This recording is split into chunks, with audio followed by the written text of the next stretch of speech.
हर सुबह दोनों साथ जंगल जाते। रतन कुल्हाड़ी से लकड़ियाँ काटता और रामलाल अपनी पीठ पर उन्हें लाद लेता। फिर दोनों बाजार पहुँचते, जहाँ रतन लकड़ियाँ बेचता और रामलाल चुपचाप साथ खड़ा रहता, जैसे कोई वफादार साथी अपने भाई का इंतजार कर रहा हो। रतन की जिंदगी धीरे धीरे संभलने लगी थी। गांव के लोग भी अब रतन को पहले जैसी तरस भरी नजरों से नहीं देखते थे। रामलाल, तुम मेरे लिए भगवान की भेजी सौगात हो। तुम ना आते तो ये दिन कभी न देख पाता मैं। रामलाल बस धीरे से सिर हिला देता, मुस्कुराता। रतन और रामलाल की बढ़ती समृद्धि की बात तो पूरे गांव में फैल ही चुकी थी, लेकिन जो बात अब तक राज थी, वो भी ज्यादा दिन छिपी न रह सकी। एक दिन बाजार में जब रामलाल अपनी पीठ पर लकड़ियों का गट्ठर लादे खड़ा था, एक छोटा बच्चा प्यार से उसके कान खींचने लगा। अरे नन्हे बच्चे, जरा धीरे से, कान टूट जाएंगे मेरे। बच्चा डर के मारे उछल पड़ा और चीखते हुए भाग गया। आसपास खड़े लोग भी सन्न रह गए। देखते ही देखते पूरे गांव में एक ही बात फैल गई, रतन के पास बोलने वाला गधा है, जादुई गधा।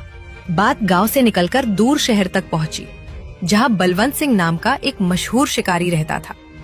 लालच ऐसा कि अनोखी चीज की खबर सुनते ही उसकी आंखों में चमक आ जाती थी। तभी उसका एक आदमी हाफता हुआ दौड़ता आया। मालिक, बड़ी अजीब खबर है। सीतापुर गांव में रतन नाम का एक लकड़हारा रहता है। उसके पास एक गधा है जो पूरी तरह इंसानों की तरह बोलता है, जो पूरी तरह इंसानों की तरह बात करता है। ये सुनते ही बलवंत सिंह के चेहरे पर लालच भरी मुस्कान फैल गई। बोलने वाला गधा, वाह, लगता है आज किस्मत खुद चलकर मेरे दरवाजे आई है।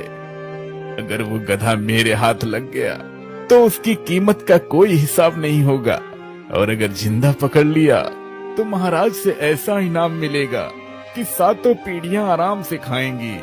उसकी आंखों में लालच साफ दिखाई दे रहा था। वो पल भर भी देर नहीं करना चाहता था। जाओ, सबसे तेज घोड़े को तैयार करो और हम अभी सीतापुर के लिए निकलेंगे। वो गधा चाहे जैसे मिले, इस बार मेरे हाथ से बचना नहीं चाहिए। आदमी तुरंत वहां से भागा और बलवंत सिंह के चेहरे पर वही बेरहम मुस्कान फैल गई, जो किसी बड़े शिकार से पहले उसके चेहरे पर हमेशा दिखाई देती। एक सुबह ठाकुर रणधीर सिंह हमेशा की तरह अपने कुएं पर पहुंचा, अपने आदमियों के साथ पानी बेचने की तैयारी में, नाटक करते हुए। ये क्या हो गया? कल तक तो भरा था ये कुआं, अब तो लगता है मेरी कमाई भी बंद हो जाएगी। ये पूरे गांव का इकलौता कुआं था, और अब। ठाकुर अभी सोच में डूबा ही था कि उसका एक आदमी दौड़ता हुआ आया। ठाकुर साहब, बलवंत शिकारी आया है, मिलना चाहता है आपसे और कहता है कोई बड़ी बात बताने आया है। ठाकुर ने इशारे से बुलवाया। रात गहरा चुकी थी। मिट्टी के दिए की हल्की रोशनी में रतन और गधा आमने सामने बैठे थे। एक बात कहूँ, हर बार मुझे ए गधे कहकर बुलाना अच्छा नहीं लगेगा। आज से तुम्हारा एक नाम होगा। अच्छा, तो ये बताओ, क्या नाम सोच रखा है? रामलाल, मुझे लगता है यही नाम तुम पर सबसे ज्यादा जचेगा। रामलाल बुरा नहीं है, आज से मैं रामलाल ही सही। रतन मुस्कुराया, लेकिन अगले ही पल उसके चेहरे की मुस्कान गायब हो गई, जैसे अचानक उसे कुछ याद आ गया हो। अरे एक मिनट, मैं तो नाम रखने में ही लग गया। तुम सच में बोल कैसे लेते हो? आखिर कौन हो तुम?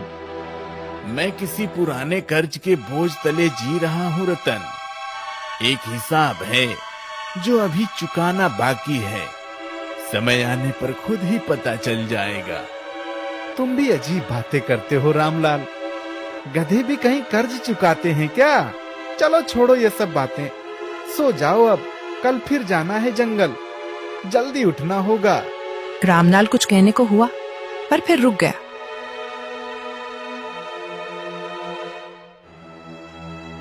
अब रतन और रामलाल की दिनचर्या बदल चुकी थी।